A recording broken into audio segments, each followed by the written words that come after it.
Had your cup of joe yet in the morning? All ready for this? First of all, thank you so much to the DLD team, for the Burda team, for inviting me here and allowing me to kickstart the morning. I've been to a lot of these conferences and spoken at a lot of them, and it's so refreshing to see a conference that, allows the founders to actually kick it off, which is very exciting and very progressive, because we don't see that often happening in Southeast Asia. So thank you so much for giving us the opportunity. And also for me to share with you what it's like been running a company in Southeast Asia, sharing with you the insider stories that founders experience, as well as the different markets that we've expanded into and the learnings from Southeast Asia, which is not one size fits all. So a little bit first about who I am and my company. So I run a content community and commerce platform, which is the largest mom and child content community and commerce platform in Southeast Asia, and a little bit greater Southeast Asia as well. So on a monthly basis, we have around 30 million monthly active users, which means around more than 7 out of 8 moms in Southeast Asia is registered with us or use us. We're available in 12 different countries, mostly in Asia, but we've recently entered into Africa, so we've entered into Nigeria and Kenya as well. We have around 250 employees across 7 different countries. Our biggest market is Indonesia, where we have about 70 to 80 people. Out of that 30 million users, 10 million of them come from Indonesia. If that's how our app looks, so if you see here, it's a little bit like a super app for moms. You come in there, there's a baby tracker, there's a pregnancy tracker, there's polls, photo booths, contests. It's a mixture of UGC content as well as PGC content. And then you're able to shop and buy things as well. And we've created our own product lines for mom and baby that's halal certified. So that means it's compliant with the Sharia law in Southeast Asia, which is the predominant religion, Islam. We most recently closed a Series C round earlier this year. It was backed by Fosun Vertex, which has been backing us in Series A, so thank you very much, Hilok, if you're somewhere here, and JD.com from China. So a little bit context about the market that I'm in. Southeast Asia has 36 million young moms. Not that big a size, right? But we have 81 million young kids. If you look at Singapore, we have less than 50,000 babies born every year in Singapore. But if you look at Indonesia, Indonesia has nearly 5 million babies born every year. Basically, Indonesia produces 1 Singapore every single year. So it's only an hour away from Singapore. The next important statistic to look at is the total fertility rate. The total fertility rate explains whether a country is able to replace itself. Unfortunately, for most countries in the world, we're shrinking. In a market like Nigeria, which is one of the markets we entered into, the reason we entered into is because total fertility rate in Nigeria is nearly 6. So that means an average woman gives birth to 6 babies. Whereas if you look at Singapore, our total fertility rate is just 1.2. But if a country has a total fertility rate of 2.1, it's replacing itself. Anything with more than 2.1, it's growing. So Philippines is growing, Indonesia is growing, Malaysia is replacing itself, Myanmar is growing, Cambodia is growing. For a lot of the other markets, they're actually shrinking. They're having less and less babies. Now, why is this important? Because if you look at Southeast Asia, we're about half the size of India, half the size of China. We're around 3 times bigger than the US. Double the size of the US. But if you look at the number of babies born, Southeast Asia has nearly the same amount of babies born as China. In fact, a lot of consensus say that Southeast Asia is going to have more babies born than China in the next 3 years.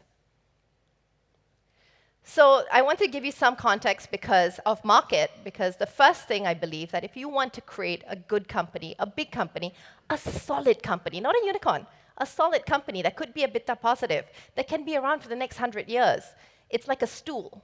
You need to make sure it's sturdy. And in order for a stool to be sturdy, you need 3 things. You need market, you need product, and you need people. And the most important of all those 3 things is the market. Because the marketplace comes first. You can't change that. You can change the people. So I'm going to share with you some of my experiences about the market. So just for a glance, for all of those who have flown in from overseas, this is the 6 main cities that a lot of startups look at and operate in, tech startups in Southeast Asia. So Singapore's smallest population size, just 6 million. Indonesia, 270 million. Each of these countries have different currencies, different governments, different taxations, different laws. So that means when you open up a business in each of these countries, you have to do 6 audits. You need to have 6 HR people, 6 country managers, 6 rentals, and of course, 6 different teams and staffs who speak 6 different languages. So that's how diverse Southeast Asia is. And it goes all the way from Singapore, which is second best place to do business, to Philippines, which is number 124 in the Ease of Doing Business Index. So very diverse, even though it's always considered to be one region. It's really not. Now, if we look at some of the top cities in the world, most notable cities in the world, like New York. What's the population size of New York? Does anyone have a guess? 8 million? Pretty good, 9 million. What about San Francisco? 1.2? Yeah, well, pretty good guess. Most people guess San Francisco to be a lot bigger. Now, the Bay Area is a lot bigger. So the Bay Area is around 7 to 8 million. But San Francisco City itself is just less than 1 million people. We look at London, we look at Hong Kong, we look at Tel Aviv. The total population size in these 5 cities just amounts to about 30 million people. Now let's look at the 5 largest Southeast Asia metro areas. We have the Jakarta Metropolitan at 32 million. Jakarta Metro alone has more larger population than some of the most notable cities in the world. You talk about Metro Manila, Bangkok Metro, Greater Kuala Lumpur, Ho Chi Minh, the whole thing together is 90 million. You look at the next 5 largest cities, and then it's 24 million. So just by operating in Southeast Asia, you're hitting a group of people that's over 110 million strong. And these are all slightly higher GDP per capita than the average country in itself. These are not third world developing markets. These are advanced cities that are growing at an exponential speed and have a very high emerging middle class. So that was my first learning, Southeast Asia. The second learning, so the first learning was Southeast Asia is really huge, very diverse from each other, but also quite similar. So one of the similar things about Southeast Asia is that while we have multiple different languages and multiple different religions practiced, you have to go local. If you don't go local in Southeast Asia, you better go home. Okay, so for us, these are some of our different offices, and you'll see we mostly have moms. We employ moms because that's our target audience, moms. We have a lot of Asians and people who really resonate with the Asian culture. So this is a case study for us. We opened up Malaysia in around 2015. And this is Malaysia for us in 2019. So sometime around 2015, 2016, you'll see its undetectable number of users. Towards the end of 2016, we did a change, and you started seeing spikes and growth. What do you think the change was? Any guess? Local language. So we moved away from using English, and we moved only into Bahasa Melayu. And without spending anything on marketing, we just started getting a lot of users. So that was the first study for me. I was going, whoa, how is that possible? We tried it again in Philippines. Most of us think Philippines is an English-speaking market. Well, the truth is, Filipinos prefer to talk, read, converse in their own native language, Tagalog. So that was when we were just in English. And when you start seeing the peaks and the growth is when we actually moved away from English into Tagalog and to Bisaya, which is another language spoken in the Philippines. So these are just 2 case studies from my own experience that in Southeast Asia, if you don't go local, don't even bother trying to start. Third learning. So these are some of the decacons, unicorns, most celebrated companies, ponies, those that are rising really, really fast, growing really quickly. And you'll notice one thing in common with all of them. It's very difficult to grow a big unicorn in Southeast Asia unless you have Indonesia. If it's not Indonesia, you need to have Vietnam. But besides that, it's very difficult. So you need to be in Indonesia if you want to grow a unicorn. It's the crown jewel of Southeast Asia. Now we'll move on to product. So you got to start with the customer experience. It's so important. So in my perception, the second important thing in your stool is your product and not necessarily your people. So with regards to the product, that 3 lines there, does anyone know what that is? It's what you think it is. It's a menu bar, exactly. Most of us here standing on the stage or even in the podium, in the audience, would know that this is the menu. Guess what? 70% of women in Southeast Asia have no idea that's a menu. Because they're mobile first. They've never ever been in a desktop situation. They don't understand that there's a concept of a menu.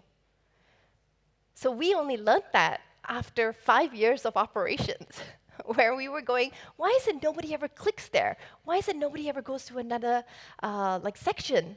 It's because they don't actually know that's a menu. So if you look at some of the biggest super apps in Southeast Asia, you'll always see that the menu is right there, right in the front. Easy navigation. It's very similar to the Chinese websites and the Chinese apps. So if you want to enter into Southeast Asia, you want to grow in Southeast Asia, take inspiration from China. Don't take inspiration from the West, because it's growing very differently in Southeast Asia. 5th point, in Southeast Asia, you need to be multi-touchpoints, multi-devices. If you're going after Thailand, you're going after Vietnam, you need iOS. If you're going after Indonesia, you're going after Malaysia, you're going after Philippines, you need Android.